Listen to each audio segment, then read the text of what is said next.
Welcome to this episode of the Sports Detective Podcast Show. My name is James Williams, and today we discuss whether or not Eli Manning deserves to make the Pro Football Hall of Fame. So it got announced this week that Eli Manning would not be a first ballot Hall of Famer. He has 6 opportunities to get voted into the Hall of Fame. It's also important to point out here, too, just if you don't get voted in on your first 6 ballots doesn't mean you will never make the Hall of Fame.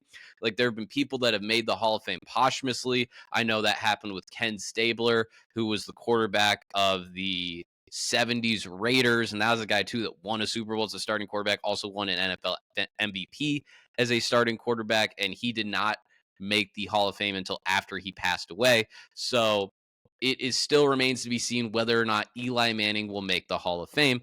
But in this video here today, I'm going to go over Eli Manning's resume, and we are going to compare it to other quarterbacks that have made the Pro Football Hall of Fame, because I believe if Eli Manning were to make the Pro Football Hall of Fame, that he would be the worst quarterback ever to be in the Pro Football Hall of Fame. So first, let's go over just some broad stats of Eli Manning throughout his career. This is what DraftKings tweeted out yesterday. I don't know if they did this before the voting got announced. Let's see. Can see if I can check the time. Yeah, I think it was before the voting got announced. But here's kind of like some broad resume stats of Eli Manning.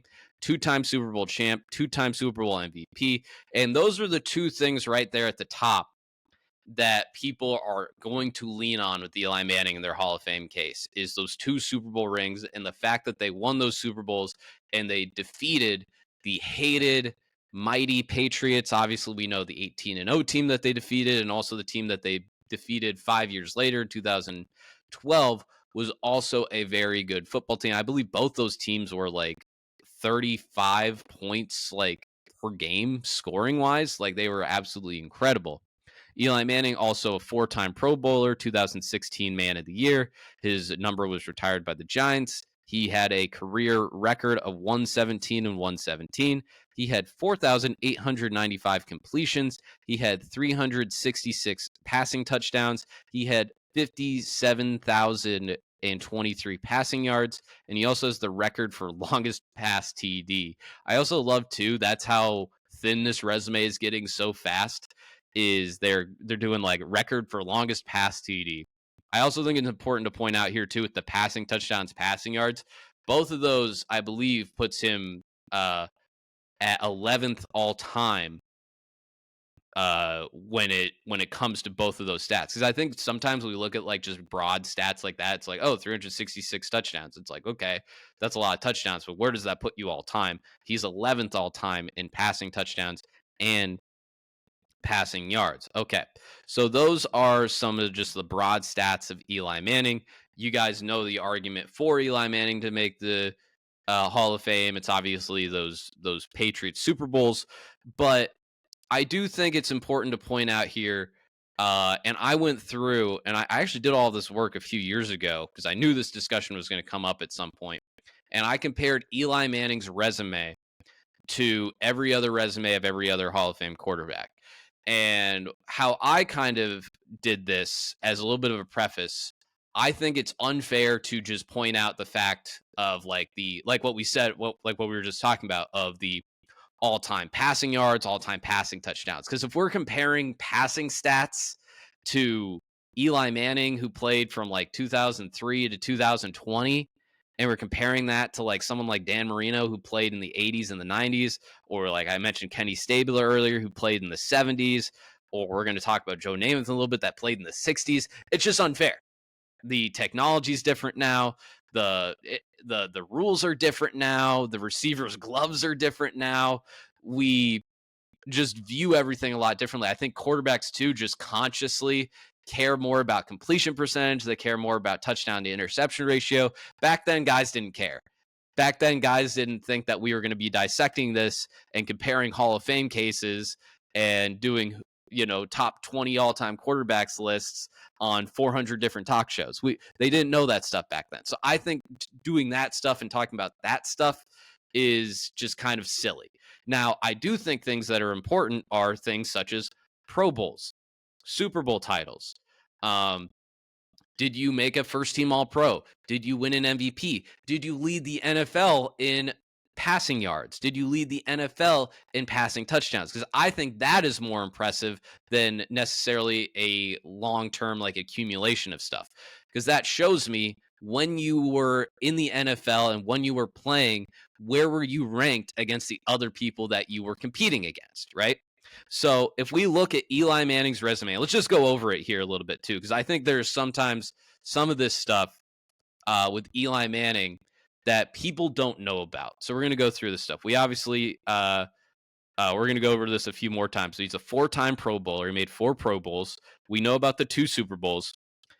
Eli Manning, 16 years as a starter in the NFL, only won his division 3 times.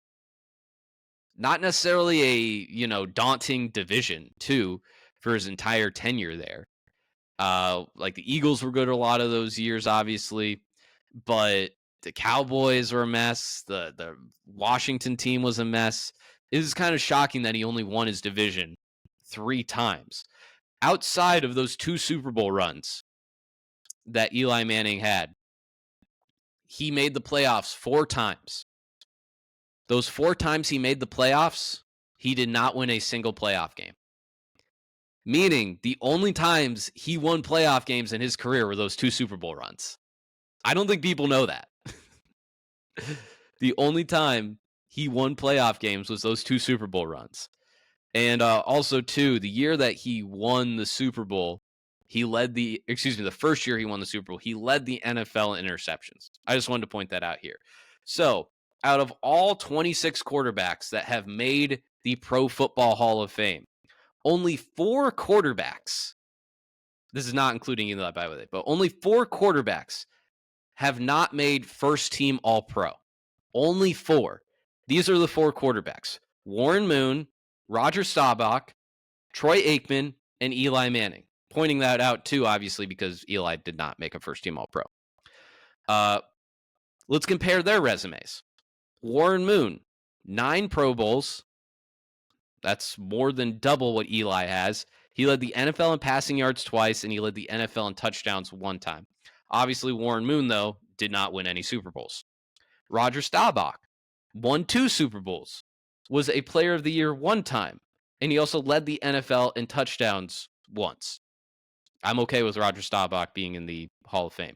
John Elway, 9 Pro Bowls, 2 Super Bowl rings, and he also led the NFL in yards once, and he also won an MVP. You're probably hearing this a lot with the Josh Allen, Lamar Jackson MVP discussion today. John Elway won the MVP, but then wasn't first team All Pro. I think when I read about that, I think Montana was first team All Pro over him the year that Elway won the MVP. The last guy, Troy Aikman. Troy Aikman had 6 Pro Bowls, and then he won 3 Super Bowls in 4 years, and I think he also led the NFL in completion percentage once. So if you're going to do more of a comparison with Eli, that would probably be the closest one out of all of this, where this guy won Super Bowls, was the quarterback of Super Bowl teams, but wasn't necessarily like the engine of those teams.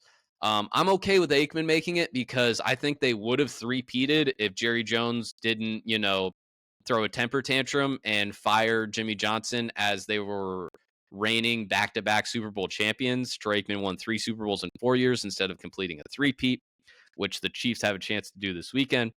So I do think if you're comparing all 4 of those guys to Eli Manning, I think all 4 of those guys have a better resume than Eli Manning.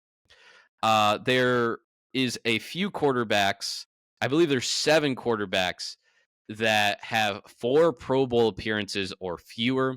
Now this gets a little tricky because there's some quarterbacks that I think we brought up Staubach earlier, but that was like before Pro Bowl was a thing. But there's 7 quarterbacks that have 4 Pro Bowl appearances or fewer. The only difference with those guys is every single one of those guys made a first team All Pro at least 1 time in their career, or they won an MVP or Player of the Year. The only 2 that didn't were Bob Waterfield and Sid Luckman, who played in the 40s. I'm not going to argue resumes with Sid Luckman and Bob Waterfield with Eli Manning. I'm just not going to do that. And this brings us to our last comparison, because you hear this guy's name brought up a lot when you're talking about Hall of Fame candidacy with quarterbacks. And that guy that I'm talking about right now is Joe Namath. People point out Joe Namath's touchdown to interception ratio. They point out his win to loss ratio. And they say, well, Joe Namath made it and he has that stuff. Even though when people were voting for Joe Namath to get in, they weren't necessarily dissecting and looking at that stuff. But just for the sake of argument here, let's compare the resume of Eli Manning and Joe Namath, because in a way they are kind of similar. These guys are guys that turned the ball over a lot, had around a 500 win-loss ratio in the regular season, and also too, Joe Namath, similar to Eli Manning. If you don't know the Joe Namath story, Joe Namath was a part of the AFL and the New York Jets, and they were playing in one of the first Super Bowls, and they were playing against the Baltimore Colts, who were considered like the greatest team of all time at that point. They were massive favorites over the Jets. And leading up to that game, Joe Namath declares, I guarantee that we will beat the Colts. Everyone called him crazy. Everyone thought he was a crank. Well, Joe Namath goes ahead and pulls off one of the greatest upsets in NFL history. This is the first time an AFL team beat an NFL team in the Super Bowl. It brought legitimacy to the AFL. It brought a lot more respect to the AFL. And that kind of cemented Joe Namath's legacy as Broadway Joe. Him and Eli, both quarterbacks of New York teams. So there's a lot of similarities there. But I'll go ahead and I'll put now on your screen a little kind of head-to-head resume thing that I came up with Joe Namath and Eli Manning. If you're looking at Super Bowl titles, Namath has 1, Eli has 2. Pro Bowls, Namath has 5, Eli has 4. Player of the Year awards, Namath has 2, Eli 0. All Pros, Namath 1, Eli 0. Leader in yards, Namath has 3, Eli 0. Leader in touchdowns, Namath 1, Eli 0. Interceptions leader, Namath has 4, Eli has 3. So that's a little bit of an edge to Eli there. The win-loss record, Namath 62, 63, and 1. Eli 117 and 117. Women they slept with, Joe Namath a lot. Eli, not as much. So if you're comparing Eli Manning to every other quarterback in NFL history or just pro football history that has made the Hall of Fame, as I just did with some of the guys that you could say, oh, well, Eli doesn't have this, but other guys also have this. Well, those guys also have a lot of other stuff that Eli doesn't have. Kind of my point in bringing all this stuff up is I truly believe if Eli were to make the Pro Football Hall of Fame, he would be the worst quarterback that we have in the Hall of Fame. I also saw an article today where it was comparing the stats of Eli and his peers that he played with in the 2000s and the 2010s. And you just look at all the overall stats comparatively to all of those guys. He was worse statistically than Brady, his brother, Big Ben, Drew Brees, Phillip Rivers. You just look across the board, even comparing him to the guys of his day, he was never considered really a top 5 quarterback. So we're just going to put him to the Hall of Fame because he had 2 just crazy, amazing Super Bowl runs in 2 different years because of 8 games in his career. That's why we're going to put him in. That's going to be the tipping point that puts him in. That's not how I want to decide my Hall of Famers. If that's how you want to decide your Hall of Famers, that's up to you. But I don't think he should make the Hall of Fame. I know he's probably going to make it at some point. I have accepted that reality. I'm not going to throw a hissy fit whenever he does. But I just think if you're comparing it to everyone else that's made the Hall of Fame and that will make the Hall of Fame, Eli Manning is the worst quarterback that will make it. And you could say, hey, someone has to be the worst quarterback. And it looks like that's going to be Eli Manning. The only thing I fear is that we're just going to start comparing Eli to a bunch of other quarterbacks, and that'll be the new benchmark. Be like, were you better than Eli Manning? You're in. That's something I don't want us to get to, but I think we're headed that way because that dude's going to make the Hall of Fame someday. All right, well, I made my case. I want to hear your guys' case. Do you think Eli Manning should make the Hall of Fame? Um, why?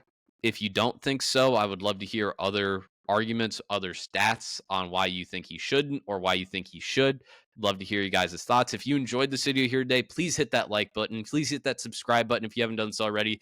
Those are the number one things that you can do to help support the show. It costs you absolutely $0, and it also gets you notifications whenever new episodes drop on this channel. So if you do that stuff, I will be forever grateful for you. And feel free to check out other videos on the Sports Detective Podcast channel page. And thank you very much for watching. I'll talk to you next time.